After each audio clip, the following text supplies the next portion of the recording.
Good morning. आज हम आपको 23 चैप्टर जिसका नाम अव्यय है पढ़ा रहे हैं। पहले ये समझें अव्यय होता क्या है। अव्यय का दूसरा नाम अव्ययकारी शब्द है।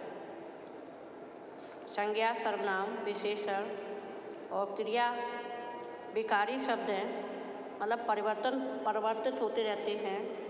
इन पर लिंग वचन कारक का प्रभाव पड़ता है। अव्ययकारी शब्दों पर लिंग वचन कारक का कोई प्रभाव नहीं पड़ता है, इसलिए अव्ययकारी शब्द कहे जाते हैं। इनको अव्यय कहते हैं। अव्यय का अर्थ है जिसका व्यय ना हो, अर्थात जो खर्च ना हो, एक ही रूप में बने रहे, वो अव्यय कहलाते हैं। अव्यय के भेद। अव्यय के 4 भेद होते हैं: क्रिया विशेषण, संबंध बोधक, समुच्चय बोधक और विस्मयादि बोधक। तो पहले पे आते हैं क्रिया विशेषण। जो अव्यय शब्द क्रिया की विशेषता का ज्ञान कराते हैं उन्हें क्रिया विशेषण कहते हैं। जैसे गणेश चुपके चुपके घर में घुस आया, मैं बहुत थक गई हूँ, है ना। चुपके चुपके क्रिया की विशेषता बता रहे हैं। बहुत थक गई हूँ, ये भी क्रिया की विशेषता बता रहे हैं। क्रिया विशेषण के 4 भेद होते हैं: रीतिवाचक क्रिया विशेषण, कालवाचक क्रिया विशेषण और स्थानवाचक। नंबर 4 परिणामवाचक। ठीक है। तो क्रिया की विशेषता जो बताते हैं, जैसे भावना सुबह पार्क में दौड़ लगाती है। तो इनसे पता चलता है सुबह, है ना, जानकारी प्राप्त हो रही है। ठीक है। ये शब्द क्रिया की विशेषता बताते हैं।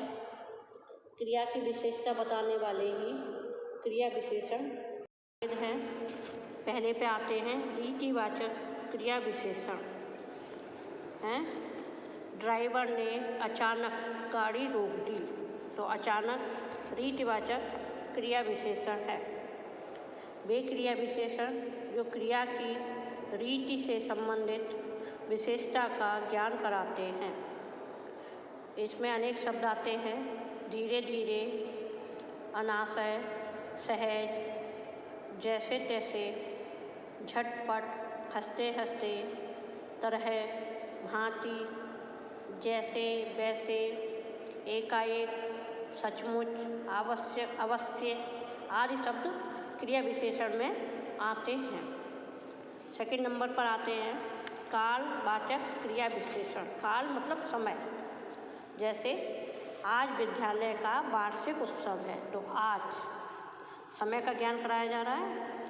अगला है कल से लगातार बारिश हो रही है, यानी लगातार। वे क्रिया विशेषण जो क्रिया के काल से संबंध विशेषता का ज्ञान कराते हैं कालवाचक क्रिया विशेषण कहलाते हैं।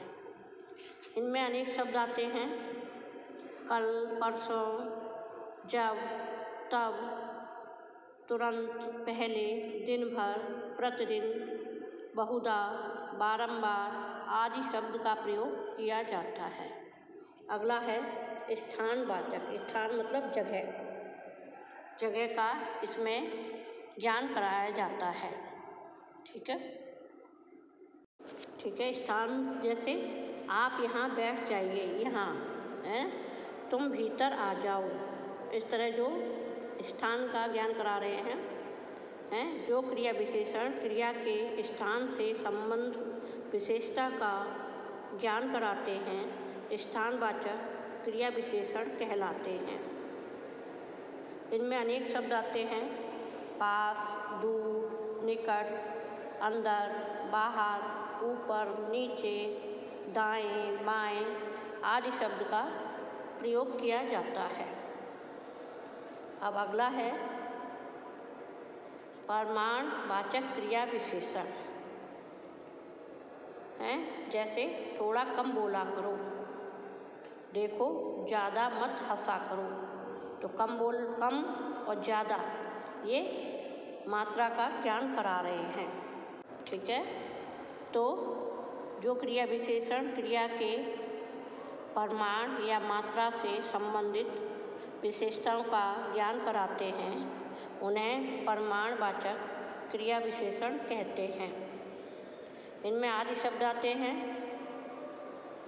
कितना, इतना, उतना, थोड़ा, कम, बहुत, पर्याप्त, अति, तनिक, लगभग, बारी बारी से, भारी, बहुत, पर्याप्त आदि शब्दों का इसमें प्रयोग किया जाता है। यह परिमाणवाचक क्रिया विशेषण कहलाते हैं।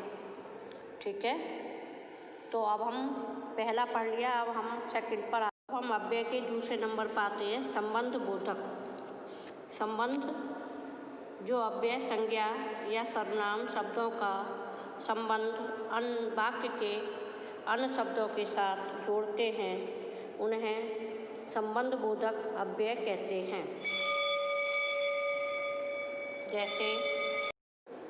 जैसे रोहित पलंग के नीचे छिप गया, के नीचे। ठीक है, जोड़ रहे हैं। इस तरह से संबंध बोधक अव्यय के भी कई भेद होते हैं। कालवाचक में के पहले, के बाद, के पश्चात, के आगे, के पीछे, के उपरांत आदि शब्द आते हैं। सेकंड है समतावाचक, के समान, की तरह, की भांति, के तुल्य, के बराबर आदि शब्दों का प्रयोग किया जाता है। थर्ड स्थानवाचक, के नीचे, के पास, के दूर, के भीतर, के बाहर आदि शब्दों का प्रयोग होता है। दिशावाचक, की ओर, की तरफ, के दाएं, के बाएं आदि शब्दों का प्रयोग किया जाता है। साधनवाचक, के द्वारा, के जरिए, के सहारे, के माध्यम आदि शब्दों का प्रयोग किया जाता है। हेतुवाचक, के कारण, के लिए। तुलनावाचक, की अपेक्षा, के मुकाबले, के आगे। सहचरवाचक, के संग, के साथ। विरोध, के विरुद्ध, के विपरीत, के खिलाफ है। पृथकता विरुद्ध का हो गया है, के विपरीत, के खिलाफ। और पृथकता से दूर, से अलग हट कर आदि, है ना। ये संबंध बोधक के भेद हैं, ये शब्द आते हैं उनमें। आपने दो अव्यय के भेद पढ़े, अव्यय के दो भेद पढ़े, संबंध बोधक और क्रिया विशेषण है। इनमें अंतर क्या होता है? क्रिया विशेषण में दादी भीतर बैठी है, यानी भीतर जो है वो विशेषण क्रिया विशेषण है। और संबंध बोधक में घर के भीतर कुत्ता घुसाया, के भीतर है। आगे आओ क्रिया विशेषण है, जय मुझसे आगे निकल गया, मुझसे आगे, ये संबंध बोधक है। इनमें ये अंतर होता है। समुच्चय बोधक तीसरा नंबर आता है, समुच्चय बोधक। समुच्चय बोधक में जो अव्यय दो शब्दों, वाक्यांशों या वाक्यों को जोड़ने का काम करते हैं, उन्हें समुच्चय बोधक अव्यय कहते हैं, है ना। वाक्यों को, शब्दों को, वाक्यांश को जोड़ते हैं, इन्हें योजक भी कहते हैं। ठीक है, जैसे संगीता और सरिता झूला झूल रही हैं, तो और आ गया, ये शब्दों को जोड़ रहा है। वह जल्दी जल्दी स्टेशन पहुंचा पर गाड़ी छूट चुकी थी, पर जो है वो वाक्य को जोड़ रहा है। तो इस तरह से इन्हें वाक्यों को या शब्दों को जोड़ते हैं। समुच्चय बोधक के दो भेद होते हैं, समानाधिकरण समुच्चय बोधक और व्यधिकरण समुच्चय बोधक। समानाधिकरण समुच्चय बोधक में जोड़ने वाले वाक्य, जोड़ने वाले शब्द आते हैं, जैसे शिप्रा बाजार गई और किताबें खरीद लाई। रमन और रचिता इस समय स्कूल गए हुए हैं। रमन और रचिता ये शब्दों को जोड़ा जा रहा है और शिप्रा बाजार गई और किताबें खरीद लाई ये वाक्य को जोड़ा जा रहा है। ठीक है, तो ये समानाधिकरण समुच्चय बोधक अव्यय होते हैं। वरुण तुम्हें काले जूते लेने हैं या सफ़ेद हैं, तो या ये वाक्यांश को जोड़ रहा है, सफ़ेद हैं, तो वाक्यांशों, शब्दों और वाक्यों को जोड़ने का काम करते हैं। ठीक है, अब नंबर 2 पर आते हैं। नहीं, समानाधिकरण के 4 भेद होते हैं, संयोजक, विकल्प, विरोध और परिणाम। ये समानाधिकरण समुच्चय बोधक के 4 भेद होते हैं। ठीक है, एक बार और रिपीट करते हैं, संयोजक, विकल्प, विरोध और परिणाम। तो पहला है संयोजक,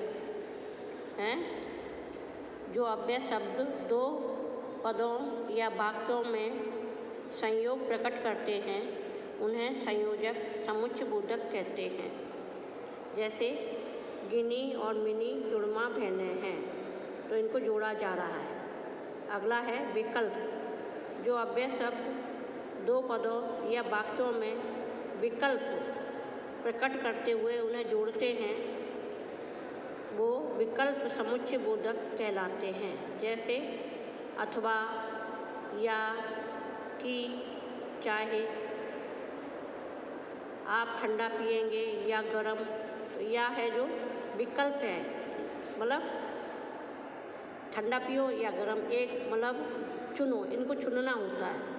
अगला है विरोध, विरोधवाचक, जिस योजक चिन्ह द्वारा वाक्य का विरोध प्रकट हो उसे विरोधवाचक समुच्चय बोधक कहते हैं। जैसे परंतु, पर, किंतु, लेकिन, मगर, वरना, अपितु, बल्कि, ये विरोधवाचक होते हैं।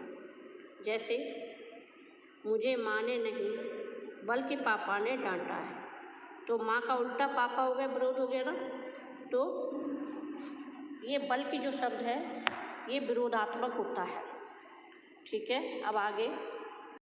ठीक है, तो अगला है परिणाम, किसी जिससे द्वारा परिणाम की ओर संकेत किया जाता है। जैसे इसलिए, अतः, ताकि, अन्यथा, नहीं तो आदि परिणामवाचक समुच्चय बोधक होते हैं। जैसे मेहनत करो ताकि सफल हो सको, ताकि, है ना, जोड़ तो रहे हैं मगर परिणाम भी बता रहे हैं, अगर ऐसा करोगे तो ऐसा हो जाएगा। अब इसका दूसरा आता है व्यधिकरण समुच्चय बोधक अव्यय। एक या एक से अधिक आश्रित उपवाक्यों को जोड़ने वाले अव्यय व्यधिकरण समुच्चय बोधक अव्यय कहलाते हैं, है ना। एक या एक से अधिक उपवाक्यों और को जोड़ने वाले, जैसे क्योंकि वर्षा हो रही थी इसलिए मैं घर पर ही रुक गया, है ना। तो ये इस तरह से वाक्यांश को, उपवाक्यों को जोड़ते हैं। वह ऐसे सोता है मानो कुंभकर्ण। ठीक, तो उपवाक्यों को जोड़ा जा रहा है, मानो से वाक्य जोड़ रहा है। व्यधिकरण समुच्चय बोधक के भी 4 भेद होते हैं। ठीक है, जैसे उसके होते हैं समानाधिकरण के, ऐसे इसके भी 4 भेद होते हैं। हाँ जी, तो इसके 4 भेद होते हैं। हेतु बोधक, जो अव्यय 2 वाक्यों में कार्य कारण का बोध कराते हैं उन्हें हेतु बोधक समुच्चय बोधक कहते हैं। जैसे क्योंकि मेहनत नहीं की इसलिए वह असफल रहा। इसमें जो शब्द आते हैं वो हैं इसलिए, इस कारण, अतः, ताकि आदि शब्द आते हैं। अगला है संकेत बोधक। जिस योजक से वाक्य में संकेत या शर्त प्रकट हो, शर्त बताई जाए तो उन्हें संकेतवाचक समुच्चय बोधक कहते हैं। जैसे यद्यपि वह गरीब है पर है ईमानदार, है शर्त बताई जा रही है या संकेत किया जा रहा है गरीब है मगर ईमानदार है। तो इसमें जो शब्द आते हैं यदि, तो, चाहो, चाहे तो, यद्यपि, तथापि आदि शब्द आते हैं। थर्ड नंबर है स्वरूप बोधक। इस अव्यय से दो उपवाक्य इस प्रकार जुड़े कि पहले वाक्य या किसी शब्द का स्वरूप दूसरे वाक्य से ही स्पष्ट हो। हैं जैसे वे लोग अहिंसावादी हैं, अर्थात वे गांधी जी के सिद्धांतों में विश्वास रखते हैं। ठीक है, एक और देखें, वह ऐसे बोल रही थी मानो फूल झड़ रहे हों। तो पहले में अर्थात और दूसरे में मानो, ये शब्द होते हैं। चौथा नंबर है उद्देश्य बोधक।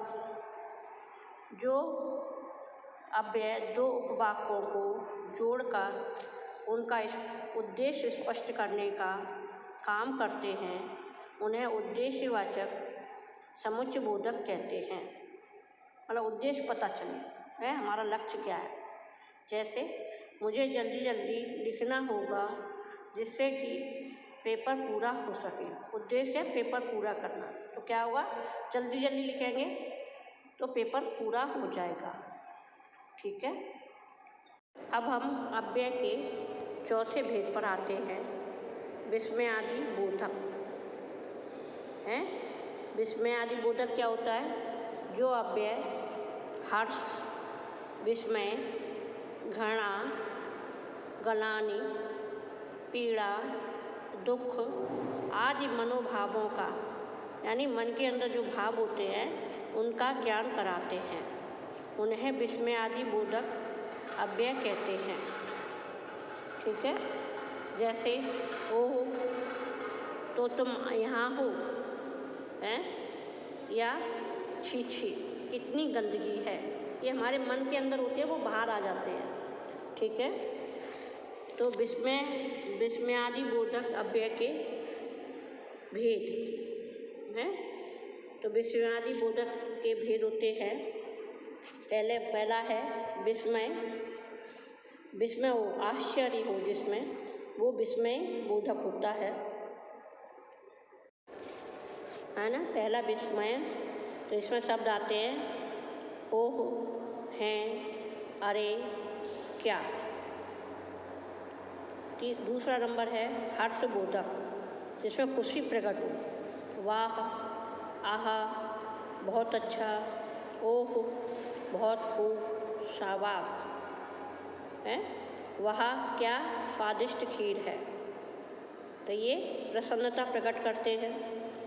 अगला नंबर है शोक बोधक।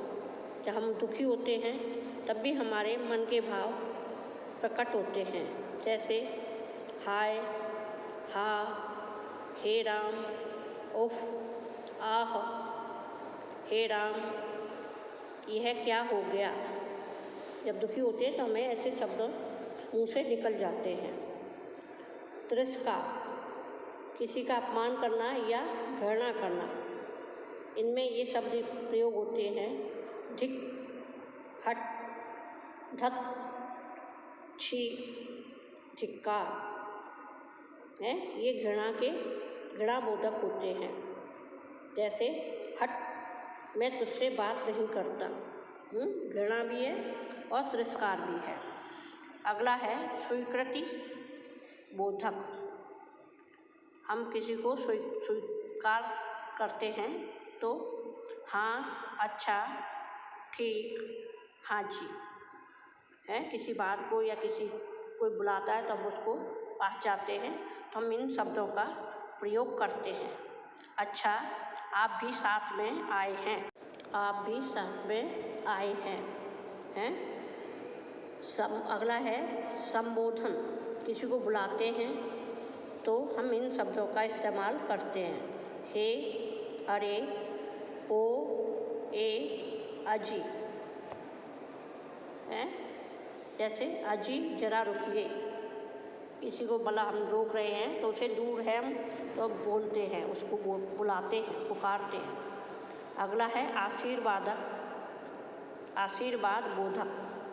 किसी को आशीर्वाद देते हैं तो दीर्घायु हो, सुखी हो, सौभाग्यशाली हो आदि शब्दों का प्रयोग करता है। जैसे दीर्घायु, भगवान तुम्हें स्वस्थ रखे। फिर है भयबोधक, है तो हमारे सामने कोई भयंकर दृश्य हो, है या कोई भयंकर बात हो तो हम अपने मन के भावों को कैसे प्रकट करते हैं? आह, हाय, बाप रे, है? जैसे बाप रे, काला सांप, भागो, है? काला सांप सामने आ जाए तो मुंह से एकदम निकलता है हाय, बाप रे, भागो भागो, है? सूचना, लास्ट वाला है सूचना। कोई सूचना दी जाती है, चेतावनी दी जाती है तो उसमें ये शब्द आते हैं होशियार, सावधान, अरे, हटो, है? लिखते ना, है सड़कों पे लिखा होता है धीरे चलो, तो ये सावधान करने के लिए लिखा जाता है। जैसे हटो हटो, सांड दौड़ा आ रहा है, लोगों को हटाता हुआ एक व्यक्ति कहता है हटो हटो, सांड आ रहा है। तो इस तरह के शब्दों का प्रयोग किया जाता है। तो ठीक, आपने पढ़ा कि अव्यय क्या होते हैं। जिन शब्दों पर लिंग वचन कारक का प्रभाव नहीं पड़ता वे अव्ययकारी या अव्यय शब्द होते। अव्यय के 4 भेद होते हैं, क्रिया विशेषण, संबंध बोधक, समुच्चय बोधक और विस्मयादि बोधक। इनके भी कई भेद होते हैं अलग अलग सबके, वो मैंने आपको इस वीडियो में पढ़ाए हैं। अब आप ध्यान से देखें और इसको पढ़ें, ठीक है? आपका ये पाठ अव्यय वाला पूरा हो गया है, ठीक है? Thank you.